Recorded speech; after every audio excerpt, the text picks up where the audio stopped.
Hello everyone, welcome back to my channel goodness pharmacy.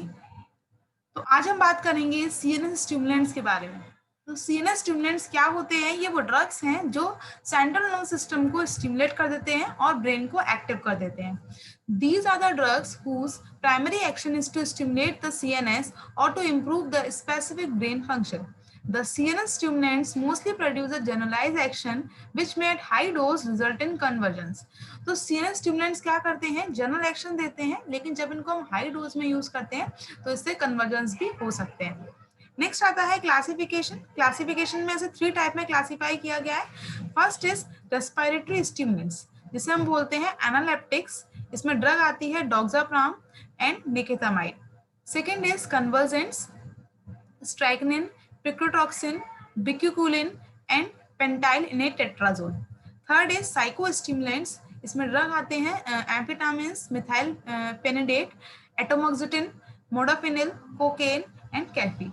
तो first category आती है respiratory stimulant, जिसे हम एनालेप्टिक्स भी बोलते हैं, ऑल्सो कॉल्ड एज एनालेप्टिक्स, क्योंकि एग्जाम्स में जो क्वेश्चन बनता है वो डायरेक्टली एनालेप्टिक्स के नाम से भी।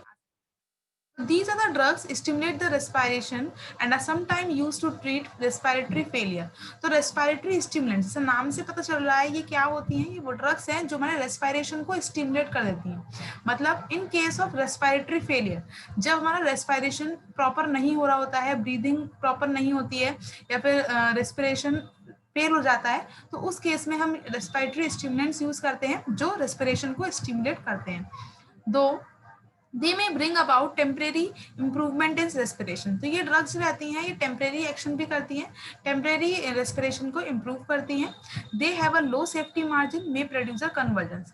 इनका सेफ्टी मार्जिन बहुत कम रहता है। इट मीन्स दैट अगर हमने इसकी थोड़ी सी भी डोज हाई कर दी तो उससे क्या हो सकता है? कन्वर्जेंस भी हो सकते हैं, इसलिए बहुत ही लिमिटेड डोज में से यूज किया जाता है। Doxapram appears to act mainly on the brainstem and spinal cord and increase the activity of respiratory and vasomotor center.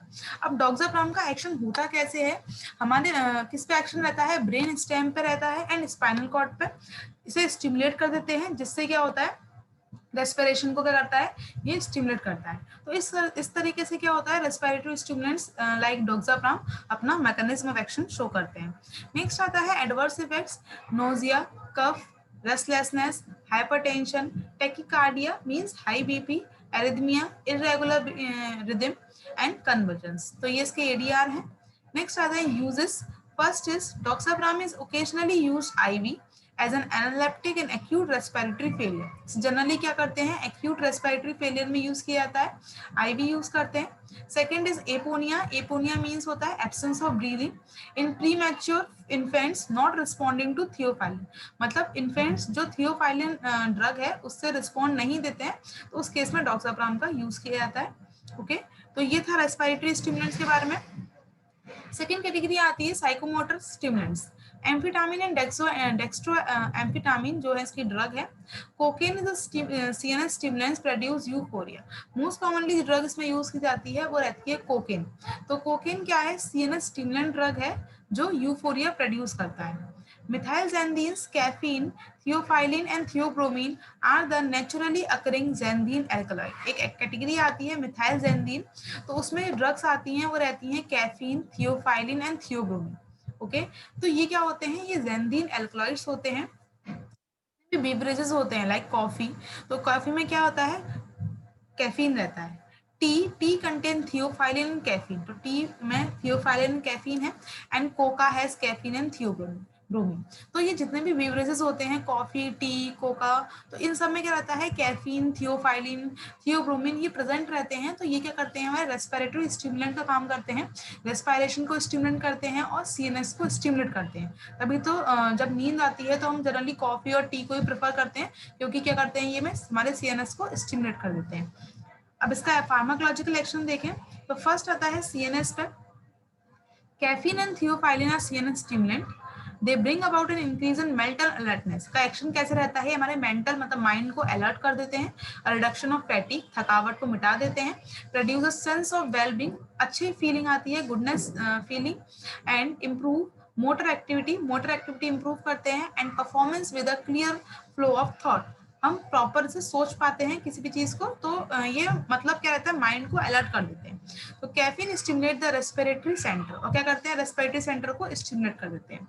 Second आता है CPS, methylxanthines increase the force of contraction of the myocardium, increase the heart rate. Generally क्या होता है, heart rate को increase करते हैं, myocardium जो रहता है, हार्ट की जो लाइनिंग रहती है मायोकार्डियम, तो उसके कॉन्ट्रैक्शन को बढ़ाकर बीपी को हाई कर देते हैं, कार्डियक आउटपुट भी बढ़ जाता है। But they also produce peripheral vasodilation which tends to decrease in BP. ठीक है, पेरिफेरल वैसोडाइलेशन कर देते हैं जिससे बीपी भी डिक्रीज हो जाता है। मतलब स्टार्टिंग में तो ये बीपी को बढ़ा देते हैं, उसके बाद में ऐसा भी हो सकता है कि इससे पेरिफेरल वैसोडाइलेशन हो जाए जिससे बीपी फॉल हो जाए। नेक्स्ट आता है kidney, the xanthines have a diuretic effect. Kidney पे जो जेंदीन्स होते हैं वो डाययूरेटिक इफेक्ट करते हैं, मतलब यूरिन के फ्लो को, यूरिन आउटपुट को एनहांस कर देते हैं। Fourth is smooth muscle, xanthine cause a relaxation of smooth muscle, specially bronchial smooth muscle. Smooth muscles को क्या करते हैं, रिलैक्स कर देते हैं। Fifth is skeletal muscle, xanthine enhance the power of muscle contraction and thereby increase the capacity to do muscle work by both a central stimulant effect and the peripheral action। तो skeletal muscle पे क्या रहता है इसका action, ये skeletal muscle को stimulate कर देते हैं, मतलब ये CNS स्टिमुलेट कर रहे हैं, तो जो मसल्स का वर्क रहता है, मस्कुलर वर्क, वो भी क्या करते हैं, एनहांस कर देते हैं। 6 आता है GIT, Xanthines increase the secretion of acid and pepsins in stomach and gastric irritants। तो xanthine क्या करते हैं, गैस्ट्रिक सिक्रीशन जो रहते हैं उनको क्या करते हैं, इनहांस कर देते हैं। नेक्स्ट आता है adverse effect, include nervousness, insomnia, trimmer, tachycardia, hypotension, arrhythmia, headache, gastritis, nausea, vomiting, epigastric pain and diabetes.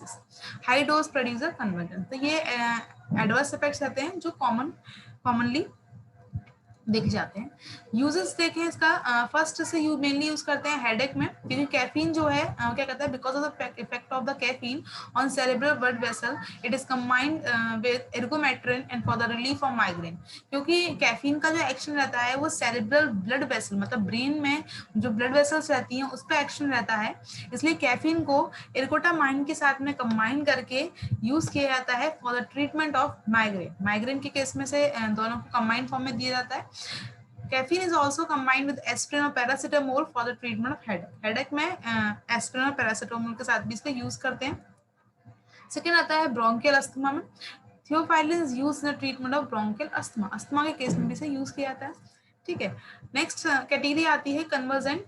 Conversion में 2 ड्रग्स आती हैं, स्ट्राइकनिन एंड बिक्यूकुलिन। स्ट्राइकनिन में आता है, it is an alkaloid from the seed of strychnos nux vomica. Strychnine एक chemical constituent है जो किससे मिलता है, स्ट्राइकोनस नक्स वोमिका से मिलता है, इसका सीड में पाया जाता है। It is a potent convergent, मतलब ये कन्वर्जेंस कॉज करते हैं। Second is bicuculin. This synthetic conversion has picotoxin-like action। ये synthetic conversion होता है जिसका क्या रहता है, picotoxin-like action रहता है, मतलब it is a competitive GABA receptor antagonist। ये क्या रहते हैं, GABA receptor antagonist है, ये गाबा के रिसेप्टर को एंटागोनाइज करते हैं। बिक्यूकुलिन क्या रहता है, कॉम्पिटिटिव गाबा रिसेप्टर एंटागोनिस्ट है, मतलब क्या रहता है, गाबा रिसेप्टर को एंटागोनाइज करके मसल्स को रिलैक्स कर देते हैं। ओके, तो it is all about the CNS stimulants. Next आते हैं से रिलेटेड क्वेश्चंस जो रहता है। First is what is analeptics. Analeptics क्या है, ये सीएनएस स्टिमुलेंट्स ड्रग है, डिफाइन करना है simple, sorry respiratory stimulants drug है, तो सिंपल इनको डिफाइन करना है। Second is what is CNS stimulant drug, definition देनी है सीएनएस स्टिमुलेंट की, इसका classification, classify CNS stimulant drug, and then give a brief note on psychostimulant. जो भी ड्रग्स हैं साइकोस्टिमुलेंट्स, कैफीन, थियोफाइलिन, इन सबका ब्रीफ नोट तुम्हें देना है। Okay, so it is all about the today topic CNS stimulants. अगर आपको लेक्चर अच्छा लगे तो वीडियो को लाइक करें एंड मेरे चैनल को सब्सक्राइब करें। Okay, thank you and bye bye.